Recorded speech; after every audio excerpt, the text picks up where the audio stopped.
Derek, thank you so much. Really, thank you so much for making the time to be here today. Thanks, Kathy. I mean, I told you that it's because I'm not here to pitch anything. I'm only here because I really love what you're doing. And I got to tell you that the first thing that caught my attention was just the fact that you used the term day job. Because as musicians, we take it for granted, right? But I was in my 40s the first time I met somebody that didn't know the term day job. I said something about day job, and they said, "What's a day job?" And I said, "What do you mean, what's a day job?" They said, "What is it? What do you mean day job?" And it made me realize that the day job is a term that like those creative types think of. It's like there's the thing you're doing for money and there's the thing you really love. But there are a lot of places in the world where that whole concept is just... Oh my God, I love that you just unpacked it like that, because so often people won't get it and they'll say, is everything you're talking about just about, business? And I'm like, no, it's about a dream. It's actually not about business. It's about doing your life's work and feeling like you are seen, that there's something about you that gets translated, and then you don't have to do this like jobby job. You get to do your work. So I love that you're the first person that really, really got that. And thank you. But I'm not surprised, because everyone who knows you guys, I'm going to sound so annoying on this episode, because everyone who knows Derek, and if you know him, he's just one of those very genuine people. And so it's easy to just give you a lot of praise because you're very sweet and very real. And it's not often that people who have become so successful just maintain such a realness, but that's your total MO. I want people to hear your story because not everybody knows it. Can you tell us like the whole journey, like how you got to even come up with this idea of CD Baby? And oh God. Okay. just sure. where you started out. I know that there was like a circus in your background. Is that correct? Yeah. Okay. So tell us the evolution of Derek. Okay. I'll do it succinct first and then just dive into whatever aspect you want. Yeah, sure. So when I was 14, I decided I wanted to be a professional musician, like seriously decided. Like I said, this is it. This is what I'm going to do. Yeah. And so because of this, I knew since I was 14, like I'm never going to have a job. I'm never going to have insurance or a salary or a boss or a pension or all these things that some people just take as a given in life. It was just never part of my worldview. So I think I started preparing for the hustle, if you know what I mean, when I was 14. Yeah. Like I was already in this do-it-yourself mindset. Like ever since I was 14, I knew that any dollar I was going to earn in my life was going to be from my own efforts. How did you know that? I was barely functional at 14. I wasn't emotionally ready to be in high school. I wasn't ready. Let alone have a sense of myself. Where do you think that comes from? That's pretty young to know who you are. Well, it's not like it was a vivid and complete vision, but it was more like, this is what I want to do. I want to be a successful musician. I don't think it was that different from anybody that just wants to be a rock star. Okay. You could interpret everything I just said. Was there music that you loved? Is that your dad took you to concerts? Was there something special about an album? Or was it just like an evolution of starting to like get into songs and maybe playing guitar or whatever? Yeah, it was always the doing. It was like I put a guitar in my hand, found the distortion pedal, and I was like, oh yeah. Oh yeah, this is the sound where I'm of here my to soul. Stay. Yeah. But no, I wasn't raised in a musical household or anything like that. It was more just, this is guitar in my hands. This is what I want. So you're 14 and you're like, this is it. Like, this is the path for me. I'm not going to veer from here. It's age 17. I went off to Berklee College of Music in Boston. Nice work. Nice work. They don't just take everybody. They do, actually. Right. My roommate proved that. But starting from when I was 18, that's when I got my first gig with a circus. So I joined a circus at the age of 18. It was like my second year into Berklee, and a booking agent called. We can elaborate on that later. I'm going to give this overview first. So point is that all the way from starting with a circus, for the next 11 years, I was a full-time professional musician. I moved to New York City right after Berkeley. So moved to New York City when I was 20. Like I graduated Berkeley when I was 20, got out a year early. I kind of did the turbo route, moved to New York City and just did the hustle, doing whatever it takes to be a full-time professional musician. Sure. Mm-hmm. So at the age of 29, I was selling my CD on my band's website, but times were different then. Like there wasn't even PayPal. Amazon was just a bookstore. Yeah. So there was literally not a single business that would sell your CD if you're a musician trying to sell your CDs. So I just built this little website to sell my CD. But then my musician friends in New York City said like, hey, dude, can you sell my CD through that thing? And I said, And was it already called CD Baby? no, it was on my band's website. It was like a buy now button on my band's website. And so there was this guy, Marco Attasari, a Finnish guy, who, a musician I knew that said, he's the one that said, can you sell my CD through your band's website? And I thought, well, I never thought of that, but sure, okay. And I just did it as a favor to Marco.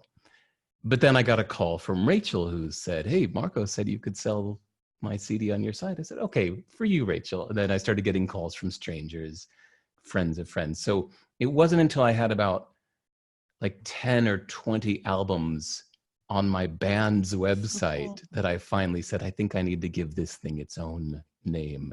So that's when I called it CD Baby. So I accidentally started this business. Love it. But it pretty quickly became the largest seller of independent music on the web at the time. It had, I think, a couple million customers, and eventually I had 85 employees and giant warehouses and all that. That's amazing. How long until it really took off? Was it like within months? No. For about 4 years.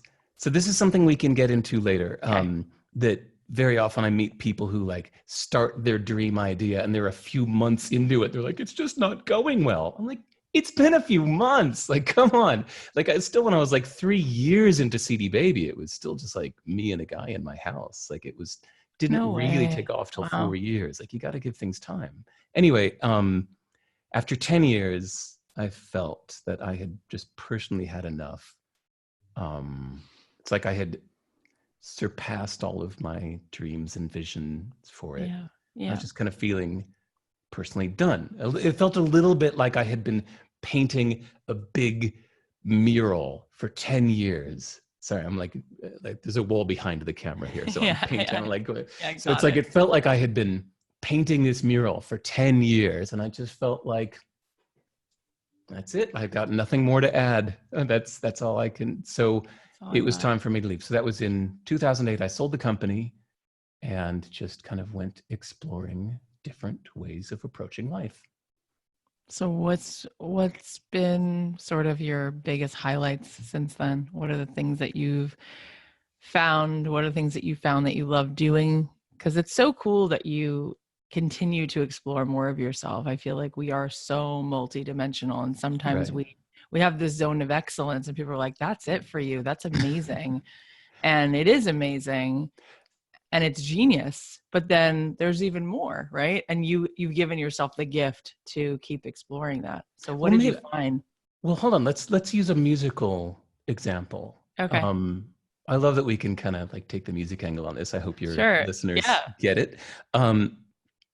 AC/DC versus, say, David Bowie or Madonna or Paul Simon. So AC/DC may be great, but they did like exactly one thing for 40 years. It basically, the first song they wrote sounds like the last song there. It's almost like they made the same album every year for 40 years and people loved them for it. And I think there's a certain kind of personality that is well suited for that. So some people really truly find what they love doing at some point, and they say like, this is it. I'm going to do this one thing until I die. Yeah. And that's great. Like that's a certain personality type that does that. Mm-hmm. And then you have, in the musical comparison, somebody like Madonna or whatever, that wants to keep trying different things. Yeah. Actually, I need a new example, don't I? Like Madonna's pretty outdated, but I mean, Taylor Swift went from like acoustic guitar to like this yeah, like pop like synth girl. There's right. been And a who lot of knows what that. she'll do in the next 20 years? But Yeah. some artists like David Bowie and Paul Simon, I know, like made a really deliberate change. So it's each album was almost this self-contained personality. It's like, now I am Ziggy Stardust, now I'm the Thin White Duke, and now I'm post-punk. And Paul Simon did that with like his, Graceland album, and then Rhythm of the Saints, and like I think Rhythm early of on the he had like a Saints, yeah. gospel album, and yeah.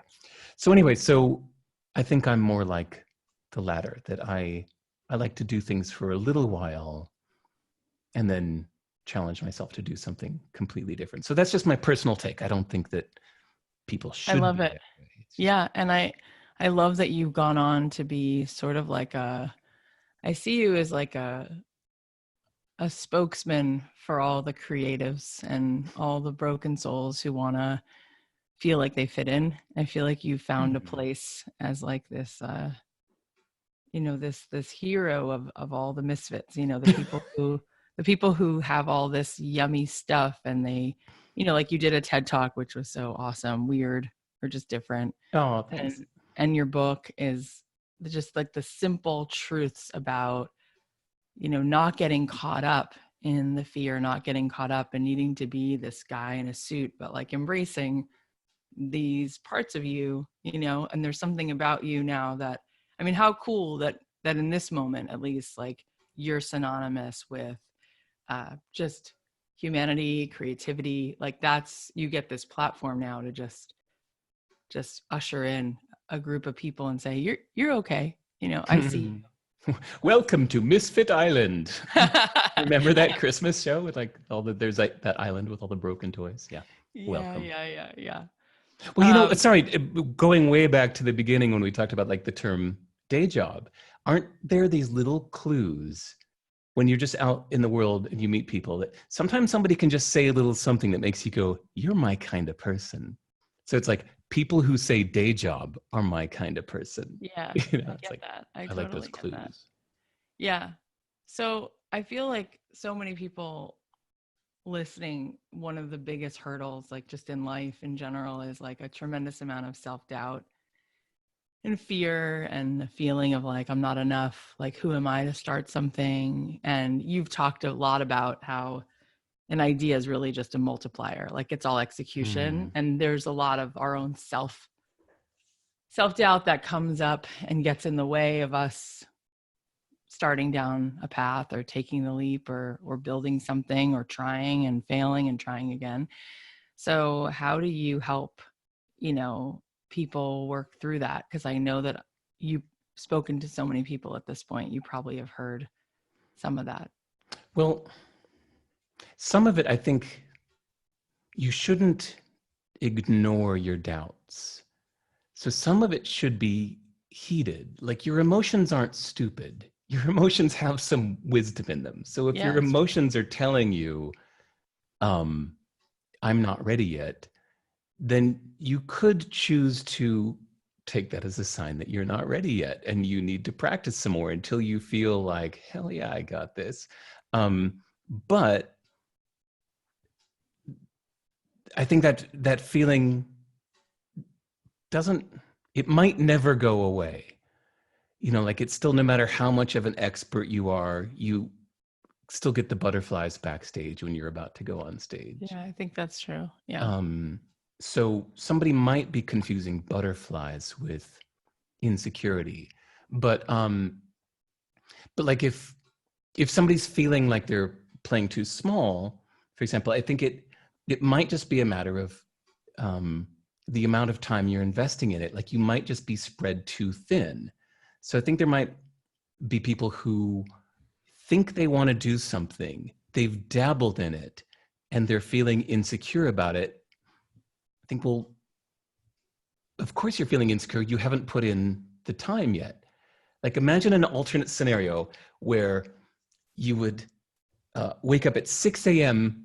every day and do this one thing from 6 a.m. to midnight. Like, what is that, 18 hours? Yeah, 18 hours. You do this one thing for 18 hours a day, 7 days a week for 6 months at a time, there's no way at the end of that 6 months you would feel that you don't know what you're doing. Because it's just a matter of time. Like you have to put in the hours and put in the real work and give yourself the education, but also just give it the focus. So I think this kind of laser focus can make all the difference in the world. Do you know, have you heard that metaphor of the sunlight on a log versus the magnifying glass? No. There's a metaphor once that I heard that sunlight on a log doesn't make the log catch on fire. But if you hold up a magnifying glass to concentrate the sun's light into a single point on the log, you can make the log catch on fire. You know that thing you can do with a magnifying glass? Yeah. So the metaphor being that, if your energy is dissipated across a lot of things, yet nothing's going to catch fire. But if you concentrate all of your energy on a single point, on a single thing, like something's going to catch.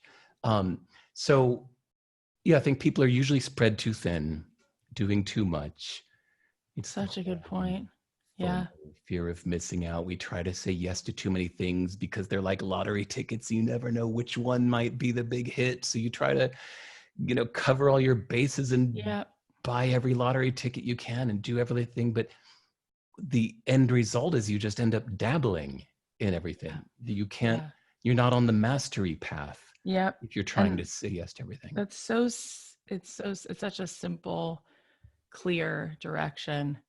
And one thing I want to ask you in terms of you finding your own sense of fulfillment, because you did pivot and started to do that. You started to focus your time on building CD Baby. And you had said early on, I want to be a rock star. Yeah.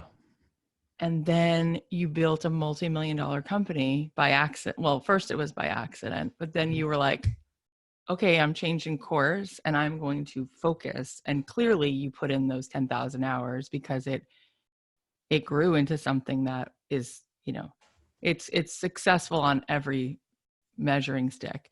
So how did you do that without feeling like, oh, I sold my soul, I gave up? Or did you go, no, I guess I was led to this door and I'm going to embrace this. And this is where I'm supposed to be? Good question. Let me think.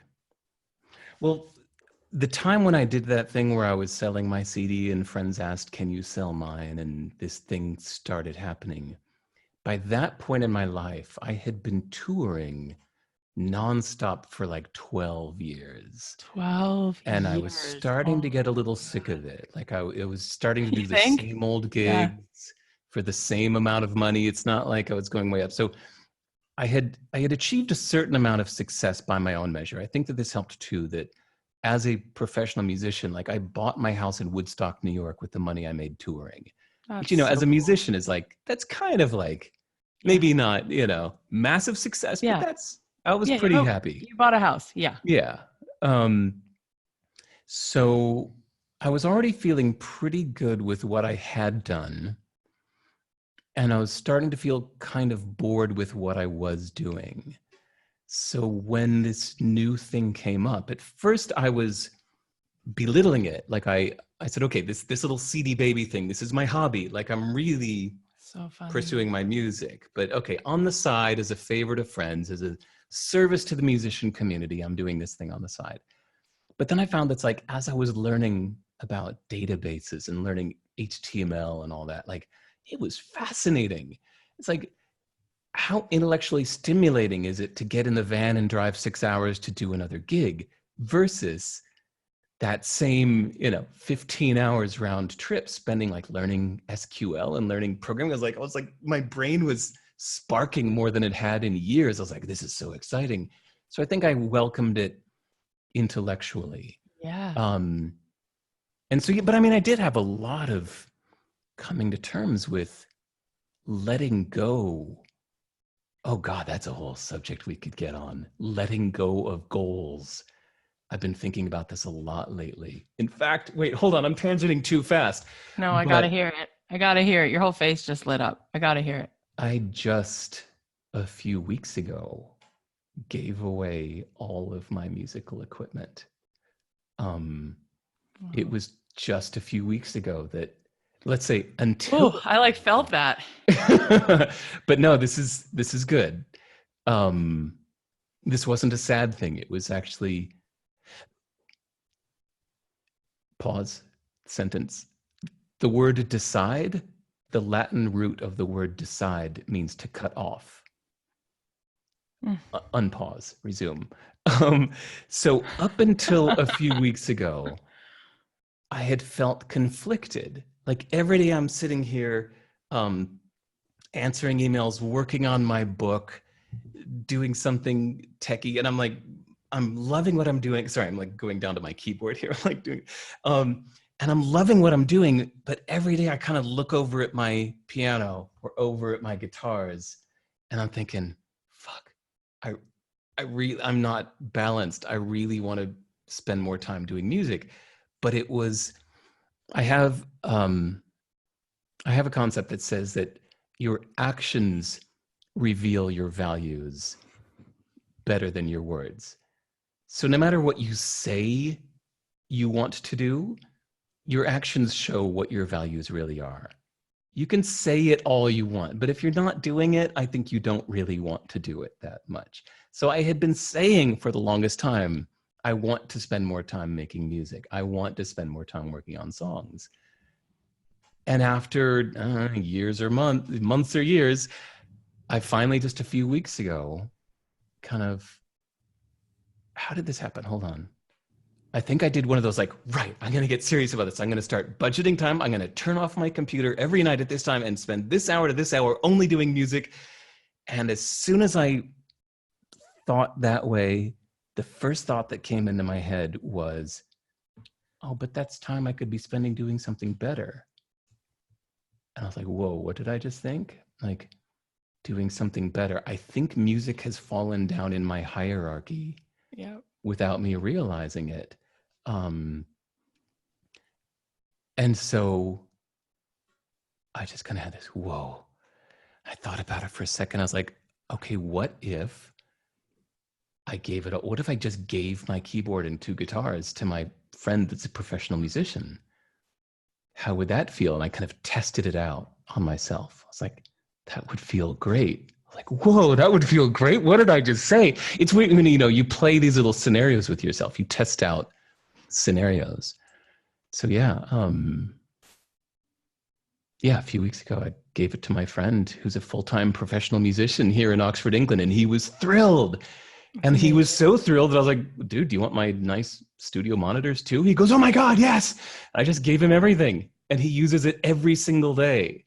And I'm like, okay, all is right in the world. And just like yesterday, he asked me, he's like, are you still okay with this? I was like, dude, I'm so okay with this. I'm like more than okay. It felt liberating. Oh my God. Great. You literally, you just brought me to tears. Yeah, sorry, it sounds like you can't relate at all.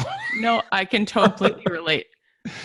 I completely relate because, and it's such a gift. Honestly, I just felt like, thank you, God, for this gift, because I get so torn, because I used to be a musician, and then I started, like you, because of the CD Baby podcast, which I don't know if my audience even knows that, but because I was on this podcast called CD Baby, other artists started asking me if I could help them license their music. That was what I started doing.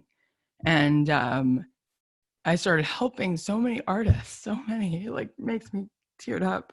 And they would thank me so much for being this empathetic island in the storm, And I felt for so much, and I loved it so much. So I just poured myself into helping these artists. And I host a big event once a year for a few hundred artists now. And it's just grown into this beautiful thing. And then I started a podcast helping all kinds of creatives and wrote a book. And there's been a part of me that's like, well, did you sell your soul? Aren't you supposed to be playing music? And when you just spoke such truth to me, it reminded me, do you remember that movie Field of Dreams with Kevin Costner? Yeah. Remember they do the game again, and this guy who had to give up baseball to become a doctor, they're like, you're going to get to play with DiMaggio and like Lou Gehrig, and this is your chance. You were supposed to be in the, in the major leagues, and you got pulled back home and you became a doctor. So he's like, awesome, I'm going to get to do my dream. I'm going to get to be on the field. And he goes out for the game. And while they're in this beautiful fake, baseball game with the greatest legends of all time from baseball, this little kid falls from the stands and needs a doctor. And just before he gets to get up to bat, they're like, is anyone a doctor? And he runs back and he doesn't get to play. I forgot about that. Wow, nice comparison. And Kevin Costner goes, aren't you devastated? And he goes, no. He goes, I wouldn't have been able to be a doctor all these years. I've gotten to be a doctor. And it's like, this, what you just said, especially coming from you, is so important to me, because I think so many artists, we don't know, like, are we supposed to give this our entire life? And if we don't, does that mean we're not going to get seen? We're not going to be true to ourselves? And then you had this opportunity that just kind of was so organic, where other souls were like, could you help me? And you go, I guess I could. And then another one, I guess I could. And then you go, wow, I'm helping all these people. Right. And I really like it. And does that make me less of a self? And that is just such an important thing. It's so important. This conversation does not happen enough. And I feel so grateful that you just shared that with me, because there's 2 guitars next to me. There's a ukulele right here. And I feel like, every day I'm letting myself down because I'm so invested now in my show and help. Isn't that amazing how you chose when it came down to it, that's the scene. You were like, I'm going to be a doctor, so I won't play baseball. Do you see what I'm saying? Yeah. Wow. Did you feel... Oh my God, what's happening today? It's like a therapy session. Did you feel when you started doing your, like, helping musicians with their licensing and stuff, that I'm not into sports, but it felt to me like I had been a basketball player or something, and now I'm a basketball coach. Yeah, you became John Wooden. Yeah. Like now it's like I've had my day on the court in the spotlight. Now I'm helping you, and now I'm helping others have the benefit I had. So it felt like the greater good, didn't it? I mean, didn't you have that same? Yes. Yeah. It's like you, I think the greatest human need, I keep saying it, but I feel like the greatest human need is people want to feel seen. Yeah. But really, when it comes down to it, what I've also noticed is that the opposite of depression isn't happiness, it's purpose. And so somehow when we help other people feel seen and we give that to other people, that's like the greatest feeling. And then you do feel seen, right? Yeah. Yeah. And you're also more directly helping. So I'm going to tell a one-side tale and then connect it to my tale again. Okay. So at Berklee College of Music, my roommate was a trumpet player who dropped out after 1 year to go to engineering school. And I always thought that was weird, but I think he just kind of came from a family that was really pressuring him to get a practical career, and he was the kind of personality that agreed. So he kept trumpet as just a hobby, and he played in some jazz bands in New York City, but went and got a degree in engineering. We lost touch. And then like 8 years later, I like ran into him in a parking lot. I was like, Matt? And he goes, Derek? I said, dude, what's going on? What are you doing? And we hadn't talked in 8 years. And he said, well, I was an engineer for 5 years. He said, I did it. I got my degree in engineering. I got a job as an engineer, and for 5 years I was doing engineering. And he said, I made a lot of money and it felt pointless. He said, so I quit and I went and got a degree in nursing.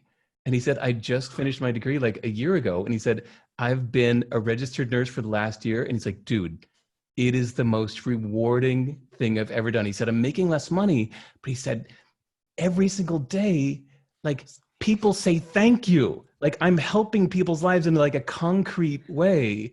And people like grab me by the hand and say, thank you so much. He said, this means way more to me than like income from engineering. He said, I'm like never been happier. This is amazing.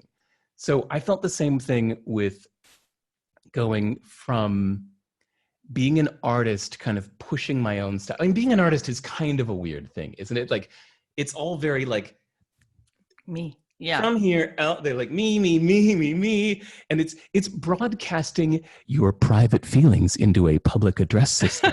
Like, that's just unnatural in itself, right? Like, but it's all very one-sided. It's all like rip it out, push it out, rip it out, push it out. And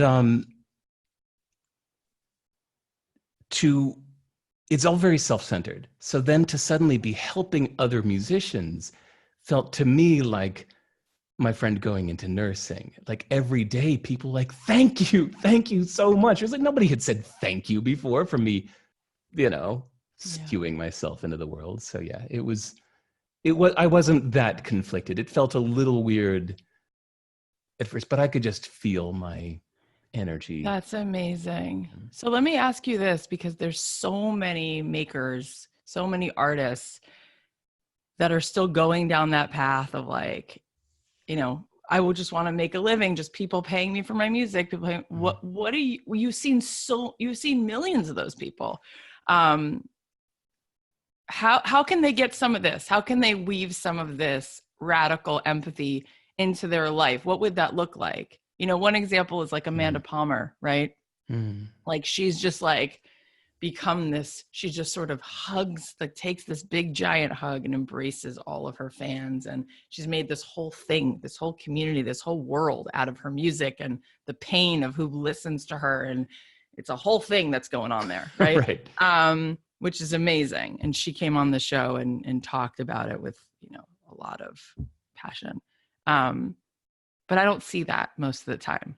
I feel like artists feel like either I'm going to get paid to just write what I write, or forget it, just forget it. I guess I'll have to go get a day job. Well, I mean, there's an argument for that too, because so at Berklee School of Music, we talked about this stuff a lot, where there are two camps in terms of making a living making music, or let's say two camps of thought around the subject of money and music. So one of them says, just take whatever gig you can. Doesn't matter if you're playing a little kid's birthday party, you're playing a corporate thing, anytime there's a paying gig, just find a way to say yes. Make a living making music no matter what. Never fall back to some dumb day job. Just do whatever it takes to make a living as a musician, no matter how hard you have to hustle. Yeah. But then another perfectly valid thought around this is, and even famous musicians like Thelonious Monk said, like, no, or maybe I have it offset. Anyway, one of these jazz greats said, like, no, keep a day job, basically never compromise your music. Like, as soon as you start doing some little bullshit 30-second commercials or whatever, like, what are you doing? Don't compromise your art. Like, keep your love for music pure, where you can just do the music you want. Mm-hmm. So get a job train and go to dentist school for a few years and be a dentist. You're always done by 5 p.m. It's regular. Right. It's a decent living. Like, right. This thing, you don't have to pour yourself emotionally into your dentistry. You just do it. It pays well. Right. It's a job. And then it becomes the investor for you to just go do the thing that you love when you have time. Yeah. Yeah. So, okay, but that's not answering your question directly. So what I would advise to musicians wanting to make this kind of leap is to not think you need to be Amanda Palmer, and to not think you need to be Kathy Heller, and not think you need to be Derek Sivers or anybody else, but just pay close attention to your past actions. Like, notice what you naturally gravitate towards doing, and not saying you want to do, but actually doing. In fact, I think you need to actively forget your past words, like be disloyal to your past proclamations. Just because you announced something to the world once doesn't mean you need to stick with it for the rest of your life. So no matter Oof, what, that's so good. no That's matter what you true. say you're interested in doing, and no matter what you have said you will do, look at what you actually tend to do when you're at your best. Um, then you just have to wholeheartedly embrace that. Like, this is my Yeah. nature. This is what I like doing. Yeah. Yeah. That's so good. Wow. That's so good. Yeah, I realized that for me, all my music was really about like, I had a song called Let Your Colors Shine, which was licensed to a bunch of ads, but it was really about, Wait, the one at the beginning of your show, that's your? I didn't. yeah, Okay. I took all those songs are my songs. Okay. But I realized that all my songs were just this prayer that people would feel Mm. like they matter, and and I realized that's really what I want to do, is get that Mm. across. It doesn't have to be through music, even though I was told as a child that's the thing that makes you unique, is that you can write a song.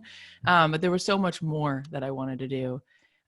When people are persevering and looking for their path and the door's not opening, because I'm sure you've seen a lot of artists who they're like, Derek, I've done it. Like, I've put 6 albums up on CD Baby, and I'm trying so hard. And how do you know when you have to just keep persevering, and how do you know when you gotta this door is not your door, it's not going to open, you gotta go find a different door? I think we mistake um, persevering for doing the exact same thing over and over Right. again, which is kind of like, you've got the wrong key to the lock and you just go Yeah, and like, you just well, keep do. you Yeah. got to just keep at it. Just Yeah. got to get, no. You need to find a different way. Like, I mean, I'm probably prone to switching too quickly. But yeah, don't mistake perseverance for yet just doing the same thing. I think it means that you need to persistently keep trying different things until you get what you're after. Well, like you just said about, you were told that music is your Yeah. medium. But and I'll bet a lot of people have that. Maybe even they just told themselves, but Yeah. maybe it's a different medium, or maybe it's a different approach. In fact, so here's a great example. My friend Mara Hittner, they're in LA with you. I met her when she was an artist on CD Baby. We just bumped into each other at IKEA. She said, "Are you Derek Sivers?" So she told me your name, and I went and I like listened to her music. I was like, "Oh, that's actually really good. I liked her music." So, so here's her deal. She had a day job at Music Connection magazine for a number of years doing ad sales, while full-heartedly pursuing her solo artist career. Mm-hmm. So after a number of years, she came to this conclusion that that she has given it her all music-wise, and what she really loves doing is just playing to crowds. She likes being on stage and singing to crowds. She Yeah. realized it didn't even need to be her music. Like, Yeah. we all have different aspects of this that we love, right? Like, some people would be just as happy doing film scores. Other people would be just as happy singing in a cover band on stage. They just like performing. And so that was her situation. She realized, I think she was already doing some cover band in Long Beach on weekends, or Huntington Beach or something like that. And so she realized that she was so happy being on stage singing Journey and whatever Yeah. other like 80s. Right. She was Right. having a blast, and it was fulfilling. And she said, like, Oh, it's so good. I'm just going to do this. And Yeah. so she just made this decision. She like shut down her artist career as a solo artist, and she's now her God, I've known her for 15 years. Her band has been gigging like every weekend at this Amazing. in Long Beach and Huntington Beach, and like making great money every single Friday and Boom. Saturday night for like Boom. 15 years, and she's Winning. thrilled. Crushing it. Um, That's yeah, awesome. so she just made that decision. Like, this is the aspect I like. I like being on stage, and Yeah. those are the parts that she doesn't like. And so, Yeah. yeah, in my case, I didn't like being on stage so much. Right. In fact, Right. I read the autobiography of Brian Eno, the record producer, and I was kind of envious of the fact that he would go into the studio for like 6 months with the band U2, and when the record's done, he takes 3 days off and then he's working on a new record with a new artist. Whereas now U2 has to go tour For those same years. 12 Yeah, songs for same 2 songs. years. And I think I like feel bad for U2 and I feel envy for Brian Eno. I'm like, yeah, I think I'm supposed to be in his position. Yeah, yeah. I want to tell you a quick thing that I think that you'll find interesting. So I was signed to Interscope for 5 minutes. I was there for a few months, and I was with Ron Fair. He was recording Paparazzi with Lady Gaga, and that was so cool because he loves strings. There was all these great strings. Anyway, we're sitting in the booth, and she takes a break. So he's talking to me, and he says, "I want to tell you a story."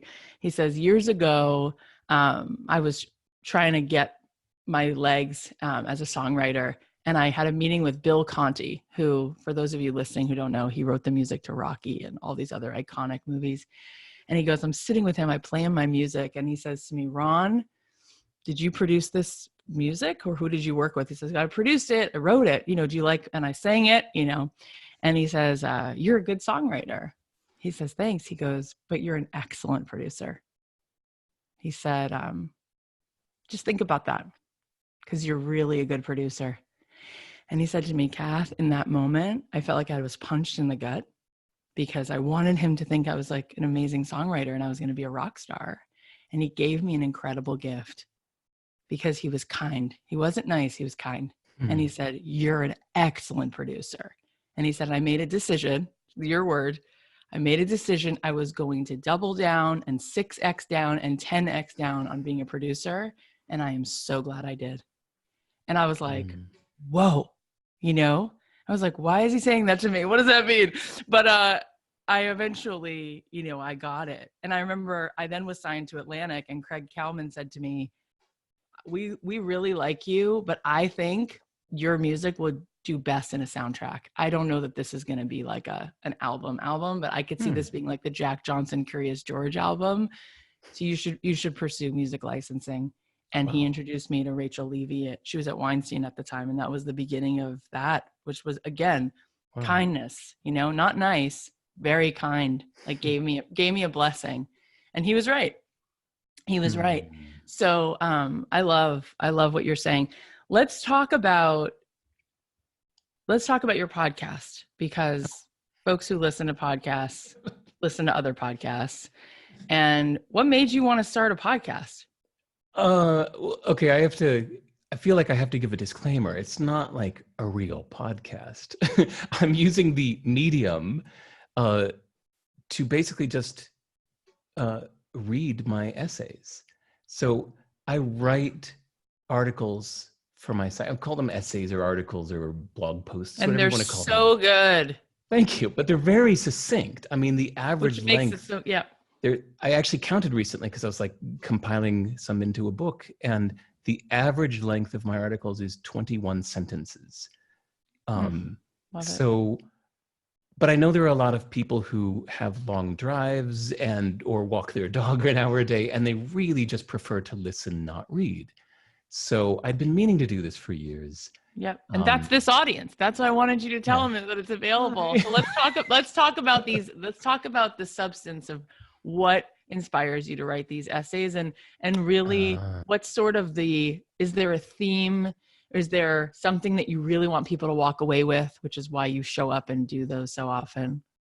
Well, I found out that the word essay comes from the French verb essayer, which means I think it means to search or to discover or to explore. And so I think it was Michel Montaigne, if I'm saying his name right, that kind of started this art form of the essay, which was, let me sit down and start writing to discover, to explore my thoughts on this subject. So that's kind of an essay means kind of like an exploration to explore. So yeah, usually I sit down to write like that, like hours a day. So that's amazing. At worst, on a bad day, I write for 3 hours a day. On a good day, I write for like 15 hours. And I spend hours and hours a day exploring my thoughts on a subject. Sometimes I'm reading a book on something and I think that the author has come up with a brilliant point, but I'm not satisfied to just echo that point. I have to kind of ingest it and take it in and see what I think of it myself, or I disagree with something, or I just have an experience in life. I'm like, try to find the common threads of something that just happened to me to kind of explain it to myself. Like the example we talked about earlier, like giving away my That's musical amazing. instruments a few weeks ago. And so I'll just spend hours in my diary asking myself questions and then answering those questions. And then most importantly, questioning my answers. So that's my favorite step, is going beyond my first reaction and questioning my first answer. Like, what am I doing here? I'm making music. Why am I making music? Because that's really important to me. Is it really important to me? You have to do that thing. You have to question your own answers. You have to put a question mark on the end of your statements, or on the end of your previous statements, so that you start to doubt them and question them. That way you get to explore it a little deeper. That's when you get onto the more interesting, like second and third level stuff. So you're not just skimming the surface. Like now you go underwater. Yeah. Now you're looking at the corals. So most of my writing is just my personal explorations like that. But then I spend hours being verbose in my own diary. And so when I come across something that I think is really interesting and worth sharing, then I edit the hell out of it until it's 20 sentences that really, I think capture the essence of this thing in 1 minute. Yeah. So that's why I made a funny face when you said my podcast. You're like, nah, it's really me writing, but reading what I'm writing. But it's great. My podcast episodes are about 2 minutes each. Which is so awesome. You have to listen to a bunch of them, or just consider it like one thought per day. But I also, part of the reason I keep my writing and podcast so short is I do read a lot of books, and I often feel bad when the author has a brilliant idea that's like on page 273 of a 400-page book. And I know, like, come on, how many people on earth are going to notice that brilliant idea? So I have a theory that says that each idea deserves its own spotlight. And so that's why I really like writing articles, is because it's one idea at a time. Like if I have 2 ideas on something, I'll save that second idea for another article. Like each idea gets its own little spotlight. I love it. And I mentioned before that you remind me of Seth Godin. Do you like his work? God, yeah. He's my hero, role model, lots of things. Yeah. I know. I love him so much. And he's coming back on the show. He's already been on, but he keeps his blog super short. Yeah. I mean, and it reminds me of you. It's just no BS. It's packed with wisdom, and it's powerful. So I think that you're in good company. I was going to ask you, like, if you look at someone like Seth Godin or Brene Brown, I feel like you could boil it down to like, this is what this person stands for. Like Brene Brown is like, step into your vulnerability, right? And she'll explain that in many different ways. I know it's tough to answer this, but like if you had to sort of boil down, like, I'm Derek Sivers and this is what I want people to know, like, what would that thing be? I gotta disagree with the one thing. I'd refuse. Going back to my AC/DC versus Paul Simon comparison earlier, like, or David Bowie, if I caught myself feeling like I had one thing to share with the world, then I think I would stop and do something else. Like, that's just my nature. I like being an explorer. So I'm going to start publishing books next year. Until now, actually, that was my, I told you my 3 weeks ago giving away my instruments, but just about 1 year ago, I had a moment where I kind of said, oh, fuck, I think I'm a writer. Yeah, I would say so. Up until a year ago, I really felt like I'm an entrepreneur and programmer that every now and then, if I find something worth sharing, I might write it up That's and share it on interesting. my blog. Yeah. And it was about a year ago, I did an interesting thought experiment where I asked myself, who are my heroes? Because I think like 10 years ago, I think if you go to sivers.org/heroes, I think there's an article I wrote 10 years ago where I said, here are my heroes right now. And so a year ago, I said, who are my current heroes?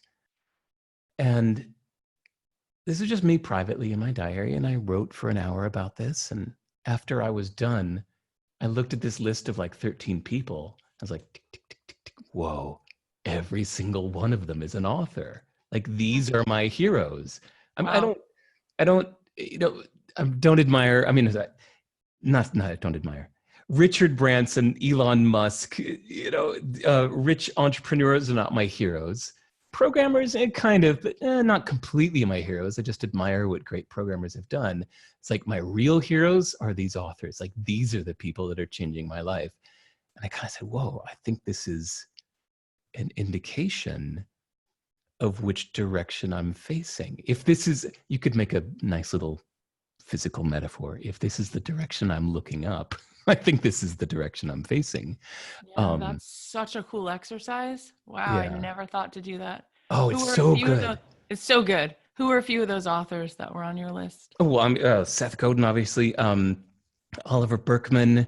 Oh God, a lot of them are one of it's. Darren Brown. He's known more for being this magician on stage, but his books have changed my life. And I think he's only got 2 or 3, but massive change. Ryan Holiday. Oh God, so many. Sorry. That's those kinds of. That's enough. They're great. And which actually we could get on a whole separate section. I'm upset that there aren't more female authors in that list. And I have a feeling it's kind of a racket. I've never thought of that before, actually. I think it's a bit of a racket in the publishing industry. I had a real, like, I once had a short conversation with like a horrible misogynist that was trying to buddy up to me. And he goes, hey dude, you ever notice how like none of these thought leaders are women? And I went, yeah, huh? And he said, women just aren't thought leaders. They're just like, and he almost went to that whole like better off in the kitchen kind of angle, right? And I was like, dude, I think the reason more women haven't been categorized as thought leaders is because the publishing industry needs to make a lot of money. And I think there's a thing where women and men will read books by men, but if it's a female author, I think a lot of men won't read a book by a female author because they think that she doesn't have authority. So if a publishing company publishes something by a female author, they're kind of cutting sales in half. Yep. Which means that, I mean, it's been proven. There was I don't remember her name, but there was this author who she finished a book and then she shopped it around to publishers and got like 35 rejections. And then as an experiment, she took the same book, put a male author's name, pitched it back, and got 6 publishers wanted it just because she changed the name. Wow. And to me, that's just like a clear indication. It's like, we can't even say the publishers are at fault. They're businesses that are trying to make money. Yeah. But I think there's just become this thing that we think that voices of authority in order to sell more books need to be male authors. But anyway. That's really interesting because with my book, they said to me, let's make the colors green and yellow, because the colors there was like this really beautiful, like chartreuse, like pink color. There's like a pinky purple color. And they were like, yeah, we're not going to do that. And then I was like, oh, they asked me, do you want your photo in the cover? And I was like, yeah, that'd be so fun. Like there's so many cool ways we could do it. Amy Poehler had just put out a book and I loved the way her cover looked. They're like, you know what? Let's just do it like this. And I was like, they said, more people will pick it up if it's green and not pink. And if it's not so front and center. And it's exactly like what you said. Like we kind of, it's interesting. But sorry, I think we were on a tangent about something else. But that's very sweet of you that you even said that. You didn't have to say that. Well, no, I'm saying it for your sake. It actually bothers me. it actively annoys me that when I'm going through Amazon looking to be looking for books that I'm sorry, it's you just look at even the recommended, people who bought this law, it's just 9 out of 10 or more men. It's No, that's annoying. true. But Well, 87% of my audience is female. So, and we just hit 10 million downloads. So people are very happy with you, Derek. So that was, he didn't plan that, but that's very sweet that you feel that way. There's a couple other things I want to ask you. I sure, feel like, wait, yeah, go ahead. Were we just on I had the feeling like that was an accidental tangent.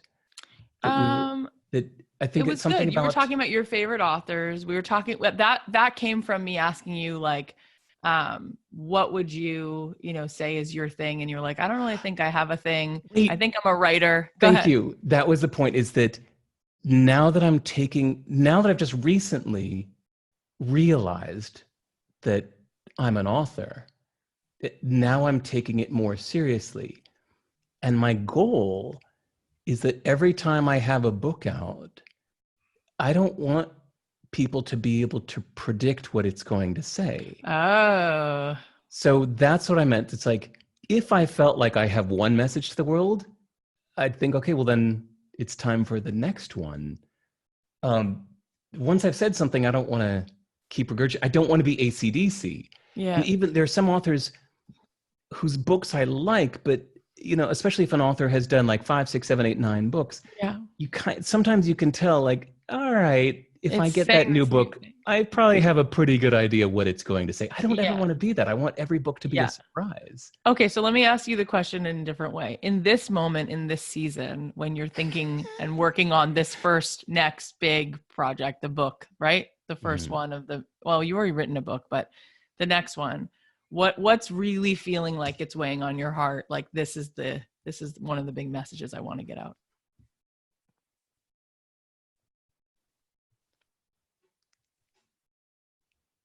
There are so many ways to look at things from different angles. I think of it as like a gem with many facets. Diamond has many facets. Yeah. Does facet mean side? Is that? Well, it's like those little, it's like in a prism. That way you see it from different, the light shines in different ways. I think there's a different way to look at almost anything in life, and they're all true. It's not that one is correct. It's just a matter of which one is useful to you right now. So if it's useful for you to believe that you're going to die tomorrow because that's what it takes to get you to do something you need to do, then the fact that you're probably not going to die tomorrow, and you could say, well, that's not true. It doesn't matter if that belief is useful to you right now. Or if it's more useful for you to believe you're going to live 100 years because that gets you to do what you want to do. It's with each of these things, I think it's so much more interesting thinking about what's useful, not what's true. That's my current fascination. That's really cool. And what I'm currently fascinated just being in your presence is how present you are. You can just tell everything's happening in real time. There's nothing coming out of you that's like, oh, when she asked me this, I've already rehearsed that this is what I answer, right? You're like a living live, this is like electricity. It's like happening right now. And it's really unique to be that way. Let me just tell you, because I have lots of brilliant authors on, and it doesn't make them less brilliant. It's just that they find their groove, and then they just that's the circuit, and that's what they do, and that's the note they play. And you are such a true original. I feel like you are unapologetically you. And I feel like you doing that, one thing that I would say is one of your big messages, just by being you, is that gives other people permission to be unapologetically them, and you being you is a big gift. So when someone's feeling like, oh gosh, I'm not perfect and it's going to be messy if I'm not prepared. I gotta know what I'm going to do in the moment. What's your advice for people to sort of generate more of that self, that presence of like not needing to predict it, not needing to be formal, not needing to have it all together. I think that's I think perfectionism and planning and you talk so much about like your business plan. You're like you said with CD Baby, people would be like, what's your 5-year plan? You're like, I don't know. I'm going to help 14 more people sell CDs. Come back to me in a month. Like, I don't know. It was never a problem though. There was never a problem. Even today in the interview, you were like, I mean, I had heard through my producer, he doesn't really want to just like sit and talk about a business, and he wants to just have a real conversation. And it wasn't a problem. It's like, let's just see where it goes. It's not a problem. Let's be messy. Let's be real. I think so many people get so stuck on this formality and on the preciousness of the perfect plans. What's your advice on that? I think, okay, this isn't advice, but just an observation. Okay. That I think some of this may come from our music background, that when you're thinking like a musician, when you're thinking like a music artist wanting to put yourself out into the world, you constantly think about what differentiates you. Mm-hmm. You don't want to be like other people. It's almost like your mission to not do what others are doing, even marketing wise. There's a cute story in, it's on my site. It's, if anybody's curious about like the details of this story, search for Captain T on Sivers.org on my site. And you'll hear the story about when I was helping a friend market his album to college radio back in the day. I had gone and visited some college radio stations, and I saw that all these college radio stations were getting like manila envelopes with CDs arriving at the station.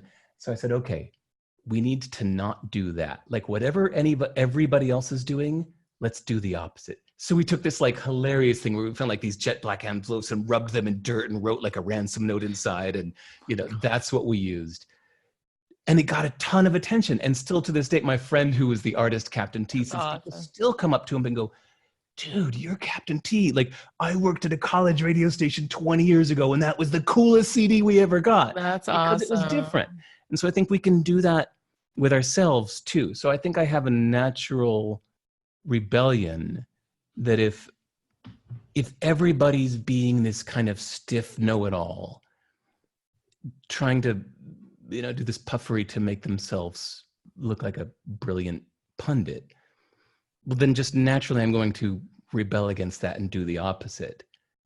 But then I also find out that if I'm hanging out in Venice Beach around a bunch of slackers, that it almost like makes me want to, you know, be a librarian or something. Like I just have this natural, I think I would hate to go to Burning Man. I've never gone to Burning Man. I don't want to go because I think after 10 minutes at Burning Man, I would just want to be in a library, you know?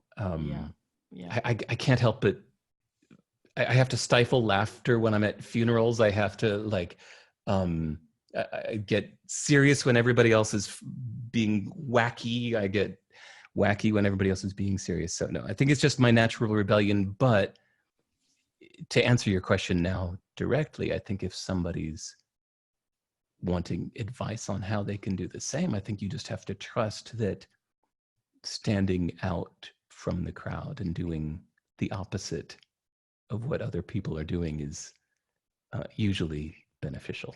Yeah. You have to try it to find out, but almost always it's going to work in your favor. Everything is so good. It's so good. It feels like nourishing. You know, it's like sometimes you're like, oh, this is fun, but it's a cupcake. I don't really feel satisfied. And with you, it's like everything you say, you just feel like it's like soul food. It's so good. I'm so excited for you and the books and the things and the who knows, because that's the way you are. You know, yes. It's like who knows what's going to come from you. And that's such an exciting way to live. And you guys, there's so much more of him out for you to soak up, from TED Talks to all the essays. And you can listen to those on the podcast if you don't feel like reading and you want to listen. But Derek, thank you so much for all of this time and all of you. You were so here. You were so generous to bring yourself. And I got so much personally out of your courage, like your courage and that story about how you recently made this decision. See, that's what's so cool is that fear, people always say like, oh, fear is something that's contagious and spreads, but courage is also contagious. And see, your self-realization winds up being something that then lights the way for other people. So thank you for doing that deep work, because you just gave me a gift today. Well, thanks, Kathy. That's amazing. I'm so excited about it. Really. I'm like, wow, I didn't know I was coming to get that. Tell us where we can find you. Oh, just go to sivers.org. It's all there. I'm kind of, I don't know if you call it old school or again, if it's just rebellious, that I just keep all of my stuff on my own site. So everything's there. I've even just decided to self-publish my next few books. My first one was on Penguin, and they asked me to do another for them, and I felt like doing it.